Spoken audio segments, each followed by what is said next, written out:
Yeah. Freak out. Yeah, I'm looking right into the video scope, And this is Macho Man, #1 Macho Man impersonator, past, present, future, yeah. And I'm here to tell you, you are watching 49er Minded with Bashar. Yeah, the cream of the crop. Dig it?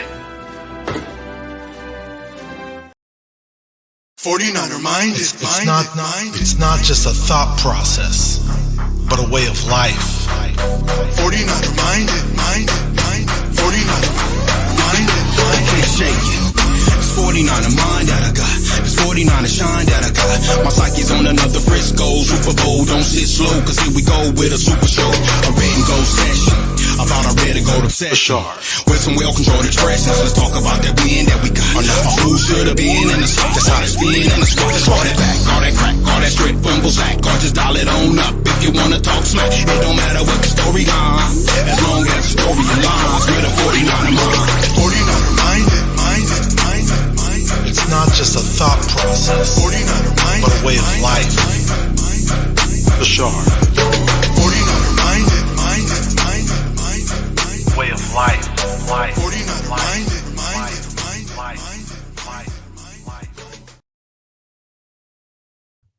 What is up, everybody? Welcome to another edition of 49er Minded, where we get into the minds of 49er fans. This is a playoff edition. We're going to face our longtime rivals, the Dallas Cowboys, on Sunday. I'm hyped up. I don't know about you guys. You guys are eventually going to be hyped up after you watch this show. But let me say what's up to some chatters before I bring on my guests. Who we got waiting in the chat? We got Jesus Christ is my king, says, can you smell what the Brock is cooking? Kenny's here. What's up, Kenny? Says, we better score over 30 because we got Brock Purdy. So let me bring on my guest. He's been on the show before. This guy's awesome. You might know him on Twitter. You might know him from his YouTube channel. He's right here. It's Niner Nate 49. What's up, Niner Nate? How you doing? I'm doing good, man. Here we are. What are we? 2 games away from the Super Bowl. It's, how can you not be excited? 2 games away from the Super Bowl. I know we got far last year, but it just feels there's something different in the air, and I think it has to do with Jimmy Garoppolo not being the quarterback. You might have a point there. Hey, well, hey, Jimmy, we won some games with Jimmy G under center, but I just think we know, not just think, I pretty much know, and and we know that Brock Purdy just gives us something a bit extra and a little more. So, it's a fun ride. I'm going to enjoy it. And who knows, man, we might take it all the way, man. I hate to be one that jumps forward and looks forward and says, we're going to do this and we'll do that. But hey, that's the ultimate goal at the end of the day. So let's do this, man. Absolutely. I didn't, they were 3-4, right? And I always thought they were a good football team. And I know Kyle Shanahan is always going to find a way to get things done. But just the way that he's turned this thing around. And I understand, Jimmy Garoppolo won games or whatever. We can talk about that. But what Brock Purdy's doing is unheard of in the history of the NFL. No one's ever done this. No rookie's ever come in and just absolutely hogwashed any team they've played. They've put up 35 points in almost every single game he's played, and they blew out a playoff team last week. And I suspect, not getting too ahead of myself, they're going to blow out a playoff team again this weekend. Hey, you never know. It could happen, man. This is the first time I've seen this 49er defense since the Kyle Shanahan, John Lynch era, that our defense might be overpowered by our offense. This might be the time that the tables have turned, and it's a beautiful thing. We all remember the great 49er teams of back in the days when we were putting up points with Joe Montana and Steve Young, and later down the road, Jeff Garcia, but we didn't win anything with Jeff Garcia. But, it is what it is. But hey, maybe Brock's the guy that's going to lead us to the promised land. You never know, man. Things are looking pretty good right now. And this is not just any old rivalry that we have here, any old playoff matchup. The 49ers versus Cowboys rivalry started all the way back in the 70s. We faced them 3 times in a row in the 70s, and we got swept in all 3 games in those years. And then we faced them once in the 80s. We all know about the catch game, right?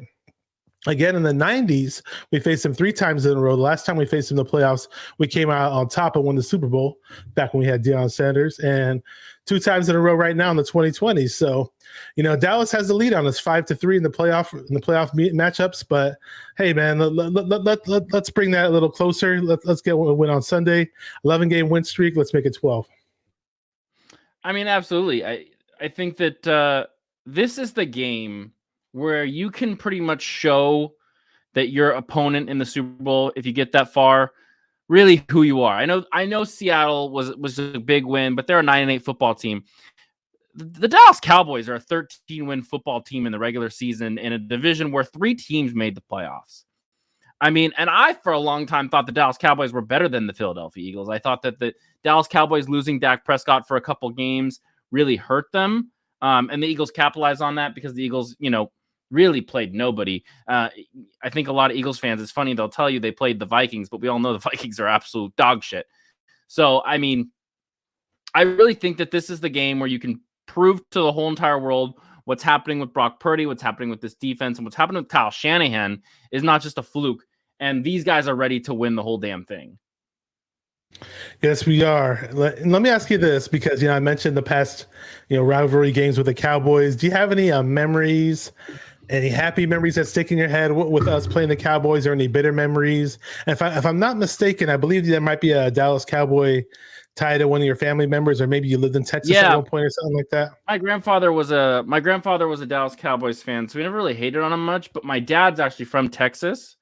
And he grew up hating the Cowboys, and he ended up moving back to California, becoming a Niner fan, and actually seeing the Niners beat the Cowboys, which is funny. And then I think that he was actually, we were texting the other night during the Cowboys-Buccaneers game, and my dad was actually at the game where the last time the Dallas Cowboys won an away playoff game, which is sort of wild. So I was like, Dad, don't go to the game on Sunday. You're bad luck. Oh, man. And hey, I'm expecting, I wasn't at the last playoff game, from against the Seahawks. But from what I was hearing from season ticket holders or people who went to the game, it was the loudest that they've ever seen Levi's. So not sure if you heard the same things from people, but, it's great to have a home field advantage. I remember when Levi's first opened up, people were complaining, we were a dismal team, and we were a terrible team at the time. We were in a complete rebuild from the ground up, and Levi's, actually when Levi's first opened, my bad, we had just moved from San Francisco, and it was a Harbaugh team that we were winning playoff games with. And it was the 2014 season where we went 8-8, I believe, with Kaepernick at quarterback, and then after that was Harbaugh's last year, basically. But what they were saying was when Levi's first opened that, there was no culture in Levi's. You never felt the same, excitement from the crowd. It just didn't feel like a real NFL stadium. But now they're saying the vibe at Levi's is a lot different now. I'm not saying that it's exactly like Candlestick, but definitely there is some type of vibe going on at Levi's, and we need that on Sunday. The crowd's definitely got to help us out. Yeah, I just wish that the prices of the tickets weren't so crazy. It's pretty nuts how fast, as soon as it became the Cowboys, the ticket prices just skyrocketed. That's what I was hearing. Which makes it harder for real fans to go to the games, which is the only real bummer I have about it. Yeah, so it's like they take advantage of the whole rivalry, and they know that there are Cowboy fans in California, and I guess they know that they're going to have the tickets go at a premium, obviously, because it's a playoff game. And at the some people just say, hey, if you're going to buy tickets at the last minute, and then you'll get them cheap, and that is a good rule of thumb to go by. But then again, you have to be local as well. You're not gonna be somebody driving. I live 2.5 hours away from the stadium on a good day, so I'm not gonna sit there and drive all the way to the stadium in hopes of finding a cheap ticket. For me, when it comes to going Niner games, I plan ahead of time. So it is what of course, yeah. I mean, I plan ahead of time, and then I always take the train in. I don't pay parking because the parking prices are just so crazy. I'll usually go find someone and tailgate with them, but I always take that train in. It's the best way to get into that stadium. Yeah, I do the same thing. I think I only parked at the stadium like once. Yeah. So let's talk about this. So I'd like to start off things. Usually people start off talking about the quarterbacks, but I like to start off with whatever's going on in the trenches. And on the Cowboy side of the ball, they have Micah Parsons, who's an All-Pro. We have Nick Bosa, who's an All-Pro. The question is who's going to have the bigger impact. But Micah Parsons, he lines up. He's third in the NFL in pressures actually on quarterbacks, and he had 13 and a half sacks, and usually he rushes 60% of the time. Usually he rushes from the left tackle side, and 40% of the time he rushes from the right tackle side. Now that made it flip flop in this game because we had McGlinchey, who's ranked like 31st, according to PFF, 31st out of 72 tackles in the NFL on the right side. And he gave up 6 sacks this year. Who's playing a little better over these past few weeks. I think he's been decent lately, actually. Mm-hmm. I think that the whole line has played pretty well. It's actually been pretty impressive. And I know Brock Purdy scrambles a lot, and I think it kind of hides that. But I think that you can't expect an offensive line to block for, more than 7 seconds. If a offensive line is blocking for more than 7 seconds, then they're absolutely killing it at their job, and that's what the best do. If you can get 3 or 5 seconds, you're doing pretty well. And I think these guys have gotten 3 to 5 seconds most of the time, and it helps. Once again, that Brock Purdy is just, he's a phenom. The guy, he runs out to his left.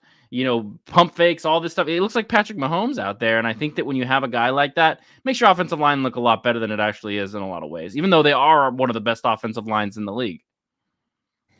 Yeah, 7 seconds is an eternity for a quarterback. If quarterback has 7 seconds to throw, he's going to have a field day, man. That Dak had 7 seconds against the Tampa Bay Buccaneers on Monday because they had no pass rush, and they can't pass rush Vita Vea because he's meant to be their run stopper.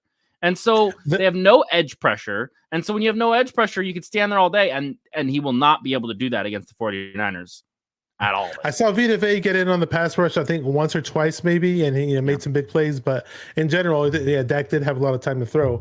Over these past few weeks, ever since Purdy took over, we definitely have seen improvement from the offensive line, like you mentioned. I used to think that Brendel was just a small, rinky-dinky journeyman offensive center or whatever, and we could do so much better. But man, he's stepping up. He's stepping up his game, man. I like Aaron Banks. Burford, he's a rookie. He's been shining from time to time, but he has his highs and lows, just like a lot of other rookies do. And Brunskill fills in from time to time. Yeah. We all know who Trent Williams is. Now, is Trent Williams as dominant as he was in the past few years? Maybe not, but he still gets ranked high as the number 1 tackle in the league. And after watching the All-22, he had a really nice game last week. But yeah, man, this offensive line, they're a lot of fun to watch. It's nice to see them progress. And as they're progressing, we're scoring a lot more points. I noticed that in the last game, that especially this last game against the Seahawks, that whenever Brock Purdy was making big throws or any big plays that we had or plays of significance, Purdy was throwing from a clean pocket, and that's very good to see. He's thrown from a clean pocket, and I think when he runs outside, it's mainly just to extend the play and find a little more time for one of Kyle's insane weapons to get wide open. And I think that it's a testament to Kyle, and it's a testament to this roster, and it's a testament to Brock Purdy. And I think that it's kind of just a match made in heaven, obviously nobody saw this coming, right? A 7th round, final pick in the draft, rookie quarterback, just absolutely balling.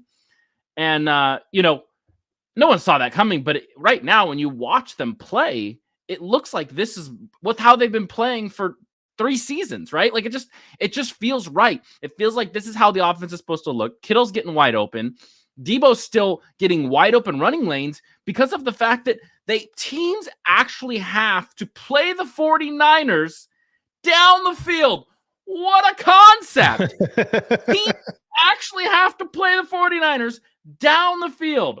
Bashar, I think the last time we talked, I blew up on your show because I was so sick of this crap where 2 safeties sit there 10 yards off the ball because they're like, no, you're not going to throw the ball downfield, so we're just going to stop the run. And now they can't do that. And when you can't do that, it makes teams absolutely unable to stop this offense when you have Christian McCaffrey lining up as a tight end. You've got Deebo Samuel running up as a linebacker. Running back. It's just they're everywhere. They're playing 21 personnel, basically, and they're unstoppable because they can put the ball anywhere on that field and someone's going to catch it. And that's the thing Kyle Shanahan's been missing since Jimmy Garoppolo got here 5 years ago. I totally agree. Let me say what's up to some people that got in here. We got Gina repping the Bay from Repping the Bay Productions. She says, "What's up, Bashar and Niner Nate?" LFG, go Niners. Somi's here. What's up, Somi? Says, what's up, my Niner fam? We got 49er Bang for Life. Says, what's up, Bashar, 49er Minded? I don't recognize your name. Usually I recognize my chatters, but if you're new to the channel, hit the like button, hit the subscribe button. Welcome to the channel. And Kenny says, Kittle is finally getting the ball like he should. Oh, yeah, man. Kittle's finally getting passes thrown to him in the red zone. I mean, at one point when I used to watch these highlights, go ahead. Oh, no. I mean, sorry, I didn't interrupt you, but how many times have you seen someone, say something on Twitter or at a podcast or anywhere and be like, why isn't George Kittle, the second best tight end in the league, a red zone threat? When we weren't scoring touchdowns some of those years, why aren't we throwing to George Kittle in the red zone? And hey, the reason George Kittle wasn't being thrown to in the red zone is because the quarterback was incapable of it. Yeah, honestly, at one point in time, that was a default answer, and I was saying, okay, well, why am I watching these highlights of Kelsey every time if I watch a 49er game, it's halftime, and I see Kelsey scoring touchdowns in the red zone, and why can't our guy do it? And I was like, was it Jimmy's fault? And I was like, okay, you know what? Maybe it's not Jimmy's fault. Maybe it's something Kittle has to work on. But lo and behold, we changed the quarterback. And this quarterback, Brock Purdy, like Dion says for 90 Game Podcast, he makes his layups. It's a great way to put it, actually. We don't see the hospital balls like we used to, right? So, James Richard Garoppolo might be the worst thing to ever happen to the 49ers. Like, after watching Brock Purdy for 6 games, it's like, how can anyone think that this guy was ever good for this team? He, when we first had Jimmy, I hate to bring up to talk about Jimmy, like, because we're in the playoffs. So I know. It happens every time. But since you brought it up, we were all drinking the Kool-Aid, right? I bought his jersey after his 3rd start, and because we were down in the dumps. So at that point in time, Jimmy stepping into the mix was like a godsend, But now you see what Purdy's doing. It's like so much more than what Jimmy has done for us, and it's a breath of fresh air. What's up, Marcus Jackson? Welcome to the channel. Never seen you before, but if you are new, hit the like button, hit the subscribe button. He says, "Niners Nation, stand up." Just remember, though, we're Niner Empire, Niner faithful. We're not the Raider Nation. I just messing with you, man. All right, so joking around using that the Raiders slogan, "Just win, baby." Because at this point, that's all I care about. Just win. Just find a way to win. That's all I care about. Exactly. We got Damian Lee, not the guy who used to play for the Warriors. He says, "What's up, Niner faithful?" Bashar and Gina. He said, "Jimmy served his purpose." You know what? He helped us. He did some things. But at the end of the day, in this NFL, if you're not winning Super Bowls, you have to get better, and you have to get better across the board. And if it means the quarterback position, hey, that just you have to get better at that position. Absolutely. That's what you have to do. So there's we were talking about Micah Parsons. He's an amazing pass rusher. I get it, and he's like a hybrid because he plays linebacker, but he also lines up as a pass rusher, and last week last time he played us, he had 0 QB hits and 0 sacks. Hopefully we can replicate that. He does have help though. He's got Dorrance Armstrong with 8.5 sacks. DeMarcus Lawrence has 6 sacks, and Dante Fowler has 6 sacks. The Cowboys pass rush is 3rd in the NFL with 54 sacks. So they definitely get to the quarterback. They're number one. They're first in pressures as well. So we do have our work cut out for us. Like I mentioned, the offensive line, but then you mentioned, Purdy can move around. It's not like, if the protection breaks down that we're dead and we get sacked for 20 yards. I think this is the best team the 49ers have played, not named the Kansas City Chiefs. And that doesn't mean that they're going to lose. I don't think they're going to lose. I think they're the best team in football, and I think that at this point they've just become this monster that's unstoppable. And I think that took Brock Purdy being the quarterback. But this is the best team they're going to see probably until the Super Bowl, because I think the Cowboys are better than the Philadelphia Eagles. The Philadelphia Eagles, with Jalen Hurts right now, Jalen Hurts is off the injury report. And I understand that. I totally understand that. But that guy's not fully healthy. He was dealing with a shoulder injury. They were literally trying just to sit him and just find a way to secretly make the first, the first seed. And he looked terrible. I mean, he didn't look like comfortable at all. He didn't look like he wanted to be there. They said after the game that he was still injured and it was painful for him to play. Dak Prescott looks like he's healthy for the first time, I think, since, last season. And I think that with Dak Prescott and CeeDee Lamb and a defense that can actually, challenge the 49ers, it's a tough matchup. Do I think they're going to lose? Absolutely not. I think the 49ers are going to win. I think the 49ers are going to beat everybody this year. I think that they're going to get revenge against the Cowboys for all those years the Cowboys beat them. They're going to play the next week. They're going to get revenge for Steve Young. They're going to get revenge for all those guys. And then they're going to get revenge for Kyle Shanahan for the first Super Bowl against the Kansas City Chiefs and Jimmy Garoppolo.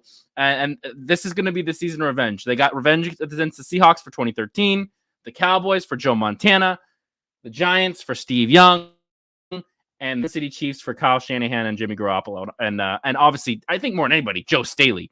And so I just think that that's what's going to happen here. And I think that that's what we're witnessing.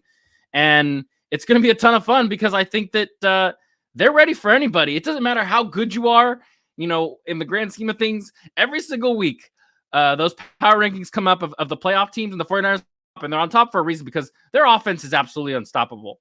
Their defense has been fine, right? It's been a little weird in the first half, but it's been pretty good still. It's still one of the better defenses in the playoffs still. But that offense, I don't know how on God's green earth you stop it. How on God's green earth you stop them from scoring 40 points. If the Cowboys can stop them from scoring 30, they've done a great job. And that's when this game will be close. But if the 49ers reach that 35-point marker, the Cowboys aren't winning this game. And it's not going to be close either because the 49ers are not going to allow them to score 35 points. They're just not going to let it happen. I think that Talanoa Hufanga said, hey, after we clinched the division against the Seahawks, we've kind of sleepwalked through the Commanders game, through the Seahawks, or through the Raiders game, and through the Cardinals game. And now we're here. We're in the playoffs. These are games we can't sleepwalk. It took us a little while to wake up.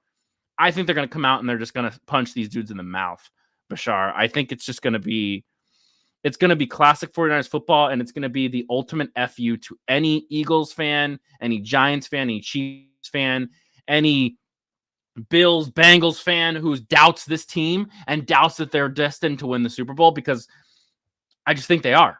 I don't know how you stop this offense, Bashar. I don't understand it.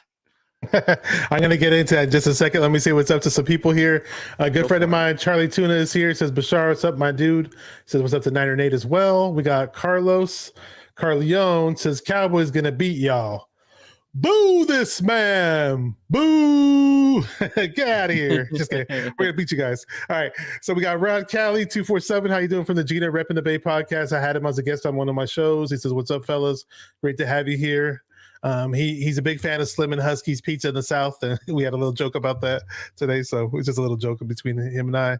We got Clown Man is here. What's up, Clown Man? Says 49er Minded. What up, man? Good to have you on here. Marcus Jackson in the chat says all we had to do was run the ball at the Cowboys number 11. He's not physical against run. He's a bit undersized. Yeah, I don't really see him as being a big run stopper. He doesn't appear like one, and he's not known to be one. So that's definitely a good idea. Have Trent Williams go straight at his ass. I totally agree about this offense, though. Oh, Clown Man also says hit that like button hard.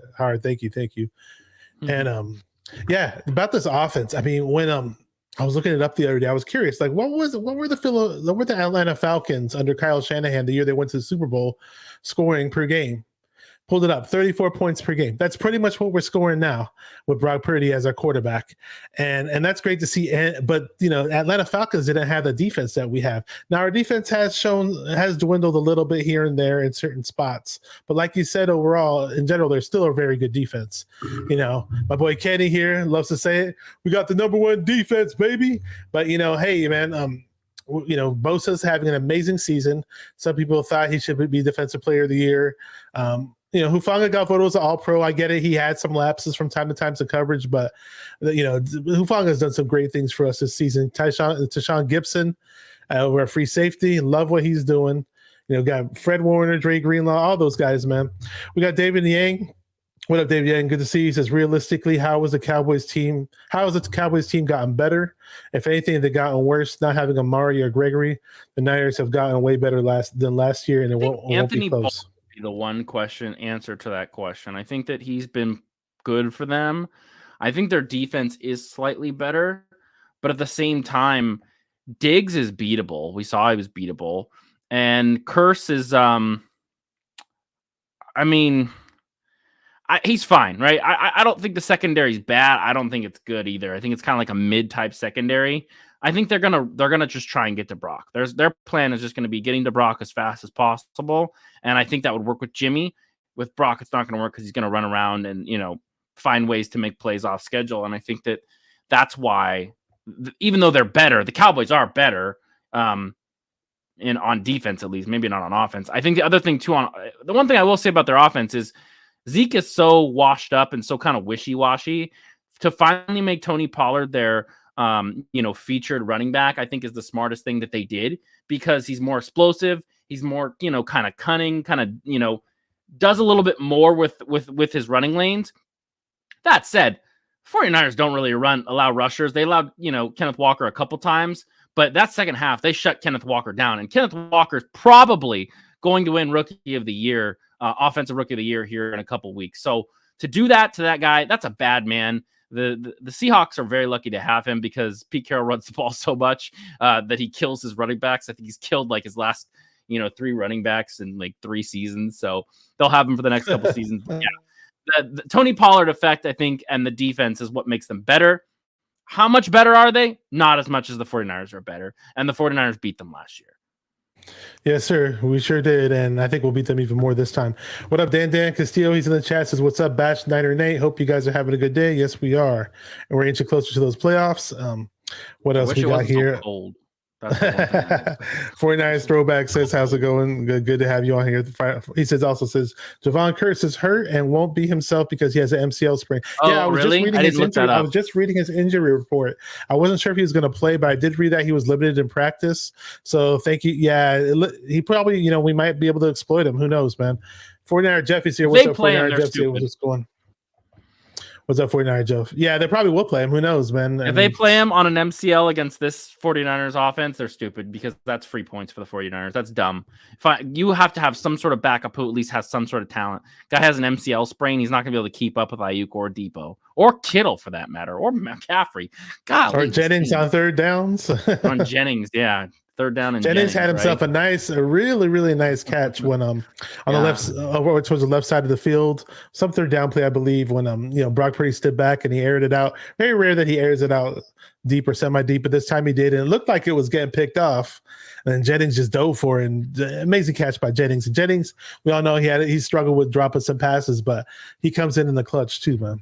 I think that's actually, and I think there's like a misconception there. I don't want to go too far into it. I think that's like, that could have been picked right by a faster linebacker. It's still a decent throw for a rookie to be making. I mean, Jimmy's not making that throw. I don't think it's as bad a throw as some people think. Obviously, you could put it on the other side of his shoulder, but he trusts these wide receivers, and I love the fact he trusts them. Keep airing that ball out, and sometimes it might not go as well as other times, but at least you air it out and make people stay honest. That's the best part about a ball like that. Keeps people honest.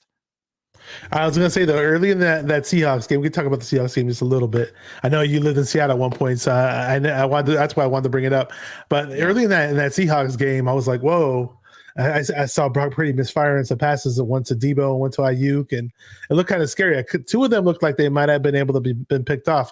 Good thing they weren't, but some people are saying it was due to the wet ball. I thought maybe he was a little nervous being a rookie, but so I think it was all nerves.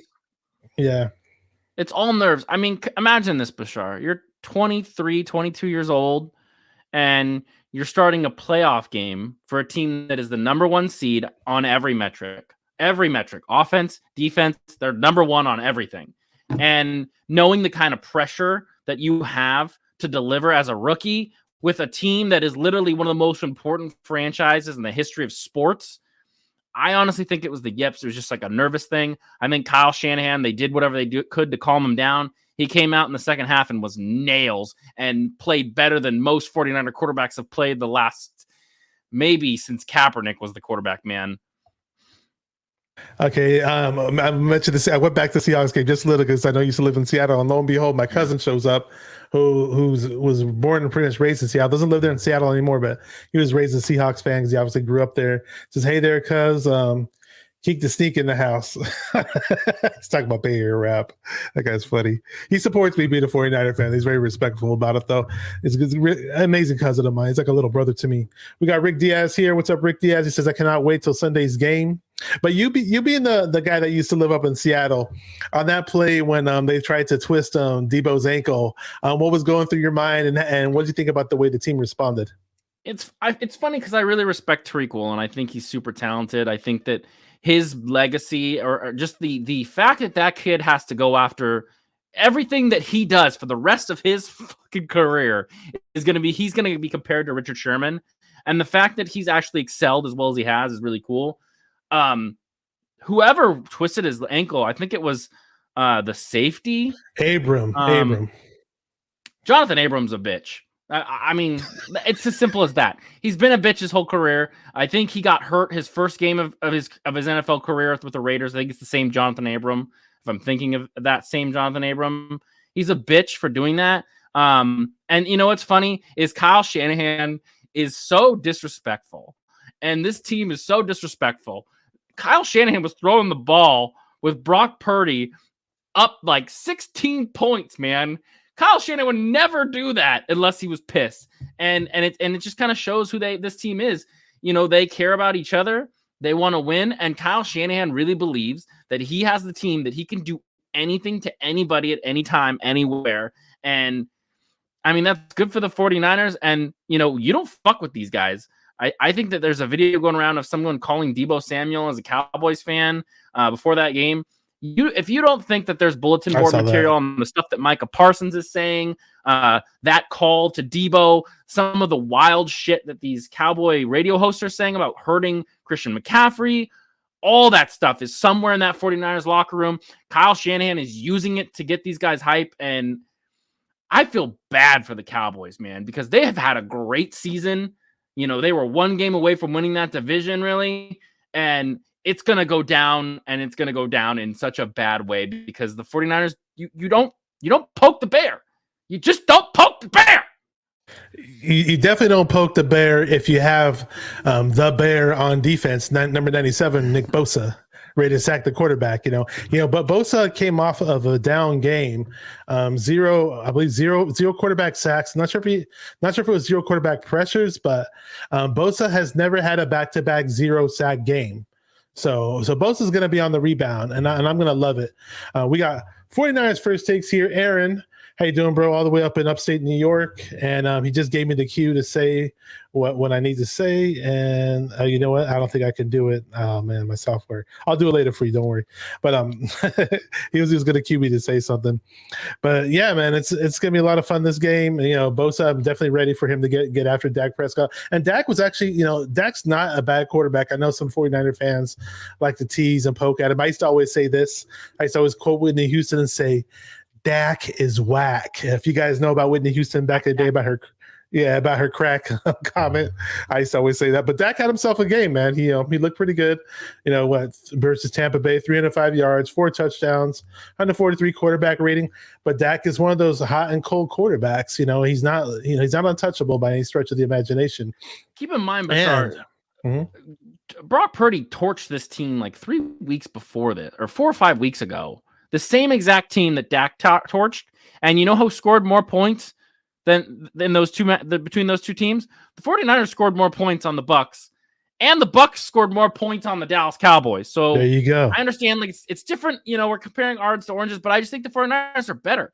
You know, I think the Dallas Cowboys are really good, but I think the 49ers are better. And it's just everything, every stat line, everything that shows you who they played, what the scores were. I just think that everything points to the 49ers being the better football team, and we're going to see that on Sunday. My bad, I was muted. My cousin brought up something really funny. Actually, it might be only funny to me and him, actually. He said Bosa is the kiss of death. So I speak Arabic in my language. Bosa actually means kiss. So that's an amazing play on the words. That's hilarious. Yeah, we got to get that kiss of death to the Dallas Cowboys. That's for sure. So the Cowboys O-line, actually, speaking of Bosa, they gave up 27 sacks in the league, which is 4th fewest. They do have themselves a strong O-line. I mean, I remember last year when we played them in the playoffs, there were times where I saw Bosa getting tossed around. I was like, well, I've never seen Bosa get tossed around like this. And Bosa does like to play 60% more so on the right side and about 40% on the left side. But I believe Jason Peters might not be playing, their left tackle. And Tyler Smith, the backup, isn't as good. And he gave about 7 sacks. So that's going to be interesting to see, without a doubt. And what else is going on? So the 49ers secondary, 49ers defense pretty much ranked first in yards and first in points. They only gave up 24 points 3 times this whole season. So, I mean, I don't know. And I don't really, what, maybe at most, I probably see the Cowboys scoring about 18, maybe 19. And who knows, man? Are they even going to make their extra points in this game? Yeah, that's a disaster, huh? Having a kicker that can't kick when you have Robbie Gould is so bad. And are they going to play Vizcaino, or are they going to give Mahler a shot? Is Mahler going to do the first kick? If he misses it, they bring Vizcaino in. It's just a disaster, man. I'm so glad that the 49ers have paid Robbie Gould every year just to keep him around, to have that consistency. And I think that that might help. I don't think it's going to be a field goal game, though, Bashar. I don't think it'll be like a game that's won by a field goal. I think this is going to be a game that by the fourth quarter, we know who's going to play the New York Giants, the following week in the NFC Championship game. Yes, I totally agree. 49ers throwback brought up something. He said Charvarius Ward will lock up CeeDee Lamb. He's actually looked pretty good against CeeDee Lamb in the past as a Kansas City Chief. So that's good to know. And, CeeDee Lamb's a great receiver. I get it. But I'm not worried about this defense. People were talking so bad about Diamador Lenore leading up to the Seattle Seahawks game. And he had himself a really, really nice game. And even in general, throughout the season, sure, Diamador Lenore gave up plays here and there, and they stood out like a sore thumb, you can say. But at the end of the day, he only averaged about 38 yards per game in terms of yards that he gave up. So I'm not really too worried, just as long as we get pressure on Dak. Yeah, I mean, if they get pressure on Dak, I think they'll be fine. The reason that I think the Cowboys really just kind of took it to the Bucs was Dak had like all day to throw. I mean, Dak standing back there like an idiot for hours, it felt like, and able to, throw to these receivers who, aren't slouches. Michael Gallup's pretty good. CeeDee Lamb's all right. They're not bad, receivers, but the team we played before this, the week before, had much better receivers. Tyler Lockett's better than DK Metcalf. I think people forget that. Tyler Lockett is a much more talented wide receiver when it comes to catching and making catches. DK Metcalf is just an athletic freak. The dude is just unfreaking believable how big he is, how strong he is. But Lockett is a better receiver, and they held Lockett pretty well in that game. I think that Tyler Lockett and DK Metcalf are both better receivers than CeeDee Lamb and Michael Gallup. I just think that Dak Prescott's obviously a better quarterback than Geno Smith. And I think that, when the 49ers really look back on that Seahawks game, that 50-yard touchdown to DK Metcalf is going to be the biggest thing that they really kicks him in the head. Because when you look at, DK Metcalf's stats for that game, I think it was 136 yards. You take out that 50 yards, it's only like 60, 70 yards. And generally, a receiver is going to get his eventually. There's never going to be a time, but it's, over the course of the game, as opposed to one big catch that changes the game, stuff like that. And I think that Charvarius Ward will be on his shit against CeeDee Lamb. Yeah. And as a secondary, the 49ers are ranked pretty high. I mean, they're ranked about 5th in the NFL with the least quarterback rating, 82.7 quarterback rating. So they're tied for 5th, and they're number 1 in the league at getting interceptions. This defense is very opportunistic, and sure, they may give up some, and we gave up the least yards in the NFL, but we're about, I think we're 12th in the league, I believe 13th in the league, and giving up the most pass yards. But again, if we do give up pass yards, it almost doesn't matter. It doesn't mean that we're going to get scored on either. So we might give up some yards here and there, but we'll find a way to stop them from scoring. And for 4th down stop masters, as I like to say. Oh yeah, we're amazing at that. And how instrumental was that play? When the defense needed to make a play, Charles Omenihu, who had himself an excellent game, man, and probably the game of his life. Let me block these spammers, these bots. They're in here. Oh, nice. I see you guys. Ignore them. But yeah, Omenihu, man. I mean, when we needed a play at the most, boom. And the cool thing about that play, I went back and rewatched it a few times. Bosa had excellent pressure on the quarterback on that play. I didn't realize that when I first saw the play happen. Yeah. He had really, really good pressure. He looked like he was trying to get to the quarterback. And then out of nowhere, Omenihu gets pressure. And then Bosa was just so mindful, and his awareness was excellent to look for the ball when it popped out and it was kind of behind him. It would have been really nice if he had picked it up and ran with it. But man, that was such a game changer, man. Like that. At that point, it was just offensive fireworks, man. And they had already just come off a score. They just marched down the field, scored a touchdown. It was just kind of a, one of those things where when it happens, when you have an offense that's this good and scores this fast, it just compounds on top of each other and it just becomes unstoppable. And I think that that's how Kyle Shanahan's going to win the Super Bowl is going to be through offense, and the fact that nobody can stop you. If they stop you once, they stop you twice, they're not going to stop you 3 times. I don't think they've gotten stopped 3 times many times this season when it comes to getting in the red zone and scoring points. If they get in the red zone, they're going to score points on you. And that's a huge, huge reason this team is, really blown out people for the last 2 months. Yeah, it's a breath of fresh air, I must say. I mean, we're so used to getting close in the red zone. Like the worst thing I saw about this team when Jimmy was playing was that there were drives that I saw this season, I saw it last season, previous seasons, that we passed the 50-yard line. Usually when we pass the 50-yard line, I'm like, okay, at least let's get a field goal.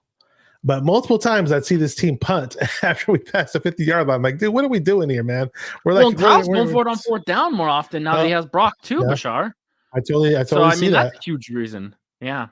Oh, yes. And Kenny says 49ers are America's team. Going to catch up with some comments right about now, see what people are saying. He's Steven Supremo, what's up? He says the kicker found out he is left-footed. He's talking about Maher or whatever, the kicker. He got, I believe they brought in that Vizcaino guy that was mentioned earlier, and who knows if he's going to end up kicking. Here's a question. Here we go. You can go ahead and answer this one, 9 or 8. It says, are you confident that Kyle Shanahan will neutralize Parsons in that pass rush? Here we go. Yeah, I mean, I'm confident in Kyle Shanahan every day. Like, I'm more confident in Kyle Shanahan than I am in myself to get dressed in the morning. Kyle Shanahan, he's never let me down. I think that they lost the Super Bowl because of Jimmy Garoppolo. I don't think that was Kyle Shanahan's fault at all. I'm confident that Kyle Shanahan and DeMeco Ryans will find ways whenever the 49ers are, looking down or something's not going right, they'll find a way to fix it and get it done. And they haven't let us down so far this season. So I think that we have to give them that confidence no matter what. I just trust Kyle Shanahan. I don't know what it is. I can't really explain it to you. I trust this man with my life. I would literally let that man have my life, and I trust him because he's done nothing but show how to run a football team, how to run a football organization, how to turn around one of the worst teams in football. And I think that we owe him that respect to believe in him no matter until that bell hits 0. I'll say this, man. I mean, you remember when Steve Young had to get that monkey off his back? And then that Super Bowl season. This is Kyle Shanahan's monkey off his back. Yes. I think this is did you see how pissed he was? I mean, we were going back to that play when Debo got hurt, but man, Kyle was freaking pissed, but he was probably saying every curse word in the book after that play. Oh, yeah, absolutely. And Joe Staley was saying that he was watching the game and he was so impressed, like how Kyle, like when Kyle gets mad, he's so aggressive, and like we ran the ball like 6 times in a row after that play, and then also Kyle switched it up and he passed. The question about Dak Prescott, though, we have the luxury of having Christian McCaffrey right now, which is I want to talk about this, man. I mean, we've been throwing in mix and match running backs, from the Shanahan era, a lot of no-name journeymans from time to time. They're not like these big-name famous guys. And whenever we do draft a running back who has some fame in college, he's not the guy who gets the bulk of the carries. And for the most part, it's usually that guy we drafted is usually a bench warmer. But, we see the Matt Breidas, the Raheem Mosterts, the Jeff Wilson Jr.'s. And I used to always tell myself, like, this was after we lost the Super Bowl a few months after. I was telling one of my friends that could you imagine this Kyle Shanahan run game with a top 5 running back, an all-pro running back, a Pro Bowl running back, somebody, and like could you just imagine how this offense would look? And boom, we pulled the strings. We made the trade.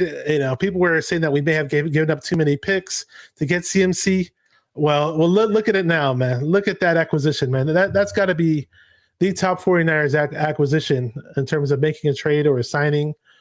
I don't know, maybe in the past 10 years. I can't think of a better one. I mean, it's funny because every single year they kept drafting running backs, right? Kept drafting running backs, and they never worked out. And so Kyle finally says, you know what? Fuck it. I'll just get one of the best running backs in the league and spend some draft picks that I keep getting because my coaches are so good that they go coach for other teams and I keep getting draft picks. So let's trade some of those picks away, get me a running back so I can stop wasting picks on rookies because I don't even like to play rookies. I don't even enjoy playing them anyway. And so now they have Christian McCaffrey. They're probably going to restructure him and he's going to be around probably for the rest of his career, which, I mean, I'm not complaining. An elite running back, 2 elite wide receivers, the second best in the NFL. I mean, it doesn't get much better than that, man. And to a lot of Seahawk fans who really hated on us after we beat their ass on Saturday, the 49ers aren't going anywhere. They can't go anywhere. Most of this team is signed. They don't need draft picks to compete with you. They have one of the best rosters in the NFL, and it's not changing anytime soon. And so for people who continue to say, well, they have no picks, they got no first-round picks, they don't need first-round picks.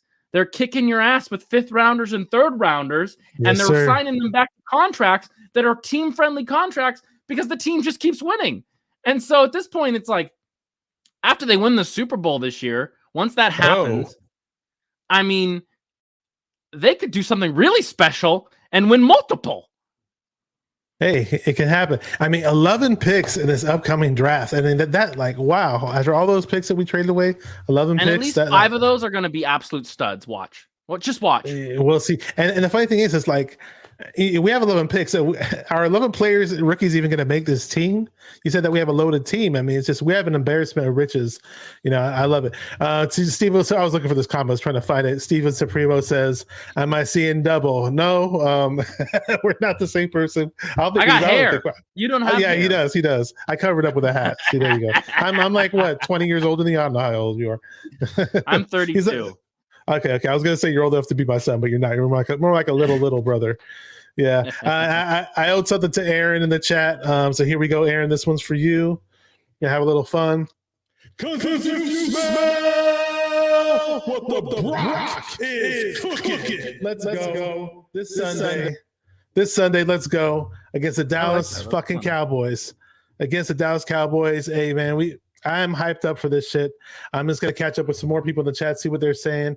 He says CMC, Debo, Kittles. I always laugh when people say Kittles. they pluralize Kittle, but it is what it is, man. See what else is going on in the chat. Kenny says Shanahan and Lynch have built a juggernaut of a team. Yes, sure. They sure have. And we'll see what else is going on here. Let's see. I appreciate all you guys in the chat, by the way. Fazil is here. Fazil's been on the show before. How you doing? Charlie Tuno's like what you're saying. He says, take us to Church Nate. He says, preach that shit, homie. Preach that shit, homeboy. We got Tony. What up, Tony, from the Locker Room Rant? Check out his YouTube channel with John V and Nick. He's a Buffalo Bills fan, actually. A really, really good dude over in Ohio. He says, Bashar, love you, They're bro. actually going to beat the Bengals, so he's got to be pretty stoked. They're going to beat the Bengals. Yeah, they got an amazing team. They're going to be a tough team to beat, that's for sure. Robbie Johnson's here. He says, we're going to kick y'all ass. Oh, we got another Cowboy fan here. Here we go. We got Dallas Cowboys fan here. Boo this man. Boo. Fuck the Cowboys. Let's go Niners, baby. You gotta have fun here, man. I like the reverb. It's fun. Yeah, it's called Slap Echo. It's a built-in effect on my virtual mixer. It's the only good effect actually out of all the effects that it has. The only one that's actually usable. Oh man, I'm hyped up for this shit, man. I am pumped up, man. I mean, this 49er offense. So we're talking about scoring, talking about how Shanahan, I was mentioning how, the Atlanta Falcons team scored 34 points a game, when Shanahan was there the year they went to the Super Bowl. And now that we have, we're scoring about the same amount of points, but we have a much better defense, obviously, than that Falcons team did. And that Falcons team had Julio Jones, right? I think everybody knew to focus on Julio Jones. I mean, this team can hit you from all different angles. We don't have that one amazing superstar that stands out, but we have multiple stars, and McCaffrey himself, you could say, is a superstar. This 49er offense in the past 4 games has averaged 37 plus points per game. So I can't wait, man. No, I'm so stoked. This is I was talking to my dad about this the other day. My dad's been a Niner fan for years. And I really think this is just we're so lucky to be able to have this much fun. And I know like Bengals and Bills and Chiefs fans are having tons of fun too, right? But this is so much fun because ever since Kyle Shanahan took over this team, they've done nothing, but win. And I think that while there's been a couple years where, things haven't gone our way, for the most part, if you're thinking about a team and what they've done in a 5 to 6 year window, Super Bowl, NFC Championship game, maybe this year another Super Bowl. The Chiefs are doing that and nobody else is doing that. Like, Patrick Mahomes is doing that, but the Bengals are going to go to went to the Super Bowl last year. Do I think they're going to play in the Super Bowl this year? No, probably not. And the Bills, They can't get to the Super Bowl. They're like incapable of it, right? The 49ers have already been to one. They've been to an NFC championship game. The sky's the limit. What can happen this season? And it's just, I just get geeked out about how lucky we are and how fun this is and how I never want it to end. And that's the reason, more than anything, obviously I want to win a Super Bowl. That'd be great, right? But I don't want this to end. I want Brock Mania to continue. I want it to continue. we're going on that wrestling theme now. I was a big wrestling fan as a kid. The Macho Man thing from your beginning. oh yeah, you saw the Macho. See, I don't watch wrestling anymore. I haven't watched it in years, but either. It's still a part of me though, because it was part of my upbringing when I grew up as a kid. So I still have it when I get pumped up. When I get pumped up, or I just think about doing wrestling promos to do hype things. They hype yourself up type of things. It's that wrestling thing is always in the back of my head. Oh no, that's great. So let's see what Robbie Johnson, the Cowboy fan says. He says, Purdy eyes about to get big. Here comes Parson. Oh, we'll see, man. We'll see. Hey, Purdy can move. He's not the statue that Jimmy G is, man. He can move. Steven Supremo says, we were the most injured team for 5 years. Great point. Kyle, sure, Kyle, a lot of people don't like Kyle because they're what they say is that he makes bad decisions, he makes bad judgments in crunch time, and there's been questionable moments. I'm not going to say that Kyle Shanahan's perfect. I was super excited that we hired him for the job. I'm still happy that he's our guy and he's doing great things this year. This needs to be the icing on the top of his career. Icing on top of the cake or whatever. The cherry on top of the sundae, whatever you want to say. It's good. Yeah, so let's. Here you go. Robbie Johnson's complaining about the teams we played. Check the teams y'all played to get the wins under 500. Man, look at this. We play whoever's on the schedule, man. We're playing you guys. So if we beat you guys, does that qualify as a good enough win? That's what I want to know. Is that people are complaining about who we're playing? No, Niner Nate Johnson put it. He said you barely beat the Eagles with a backup quarterback, you both. Who Gardner Minshew? Yeah. Oh my gosh, man. This is too funny. 49er Bang for Life says, "Hi, Bashar, I'm checking out this joint show. Good to talk to you on Twitter." Yeah, man. I'm not. Send me a message on Twitter and tell me who you are. I don't recognize you. He says, "Smash that like." Blah blah blah. This guy's just a troll. This guy's just a bad troll. These Cowboys fans are gonna get real small after Sunday. This guy's just trolling. He's like, man. It's Wednesday night. I'm bored. I'm gonna go and troll some Niner fans, post a bunch of dumb shit. You're an idiot, dude. Red Eye, what's up, Red Eye? Welcome to the channel. If you are new here, hit the subscribe button. Eagles played 500 to sub 500 teams outside of the division, yet no one talks about that.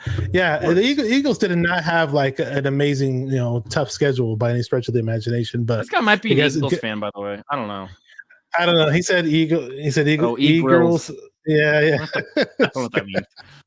I don't know who this guy is, man. I know. Oh man, there's so much going on with this Niners, man. He's giving you views though, so you're good. Yeah, he is. Can't complain. Oh man. Let's talk about the tight ends. Dallas has a pretty good tight end. He was targeted 8 times in the game against the Tampa Bay Buccaneers. Had 7 receptions, 95 yards, 2 touchdowns. And over the past 3 games, he's been targeted 3 straight games. So, I mean, and we're not the best team actually guarding tight ends. We're kind of middle of the pack.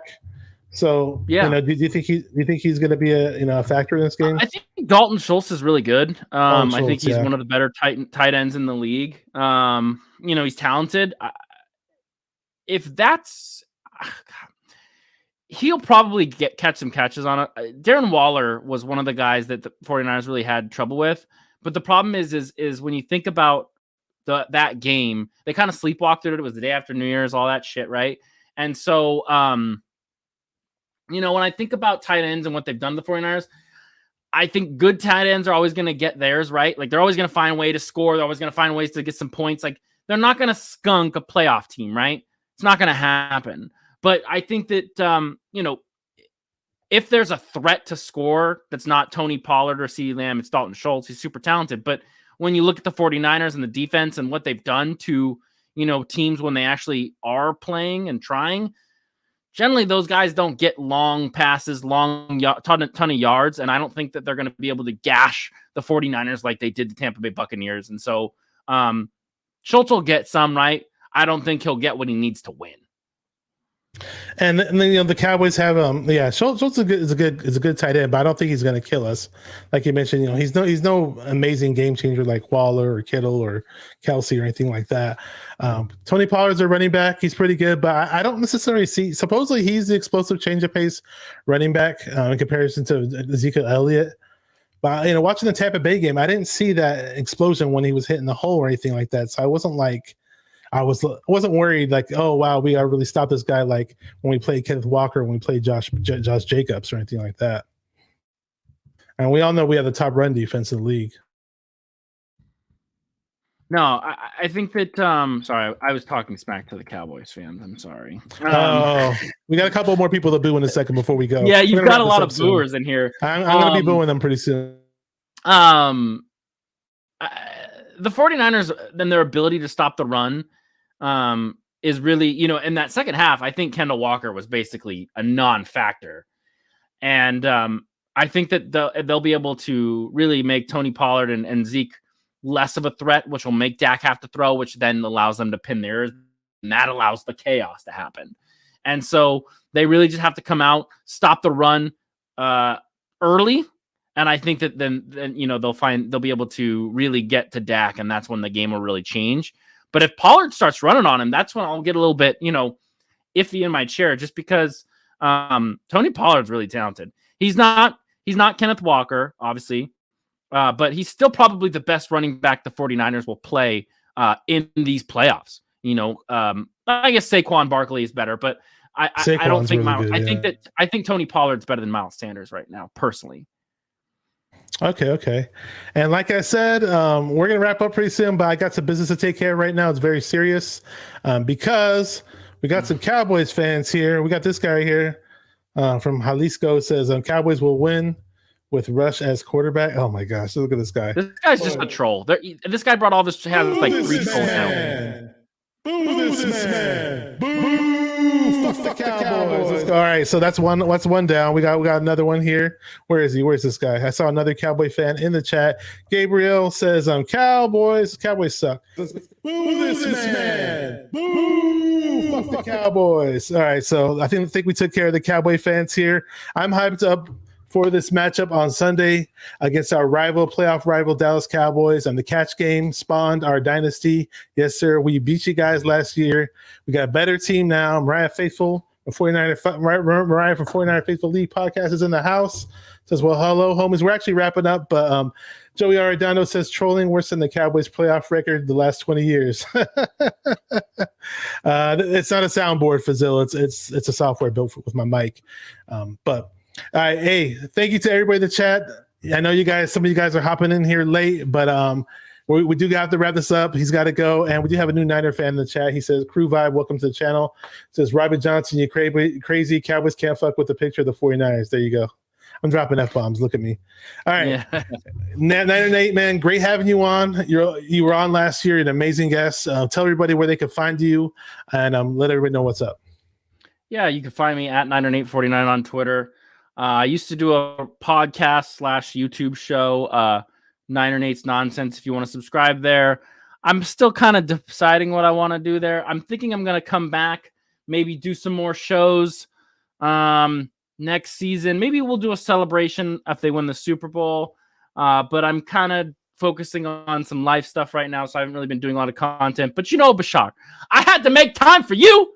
And so here I am. I decided to come on and take time out of my busy schedule to come on and hang out with you for an hour. And it's been a blast. Thank you for bringing me on. Always a pleasure to hang out with you. I hope we get to win the Super Bowl and we all get to party down the street in San Francisco in a few more weeks. Yes, fucking sir. I've never been to a parade before, by the way. So if we win one this year, next year, whenever. I went to I haven't got to the Warriors parade, so I'm due for a parade. And let my first parade be a 49er parade. Why not? Again, thank you all you guys in the chat. I see you, Andy Land. You're a little late, but we are shutting this down. I appreciate you making the time to come on the show. I know you have your YouTube channel. You haven't really been going live lately, but hopefully you do go live pretty soon. If you guys want to subscribe to his channel, hit the description box of this video. It has Niner Nate's social media, his Twitter account. He'll jump on Twitter Spaces once in a blue moon. You can see his tweets or check. You can see it, subscribe to his YouTube channel from his Twitter account. And it's also in the description box of this video. Thank you guys for watching 49er Minded, where we get into the minds of 49er fans. Keep watching those 49ers and stay 49er minded. Let's go. Fuck the Cowboys. Let's do this. Fuck the Cowboys. Playoff time, baby. Let's go. Let's get it.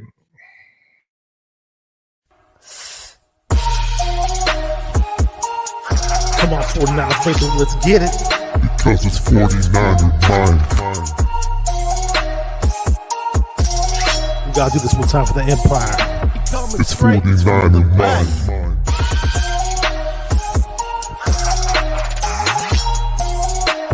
It's 49er mind. We gotta get that brick by brick real quick.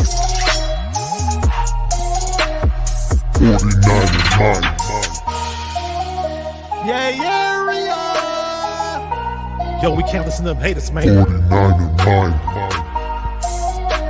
We from the Bay. 49er mind. We them San Francisco 49ers. 49er mind. We got that red and gold blood inside us. 49er mind.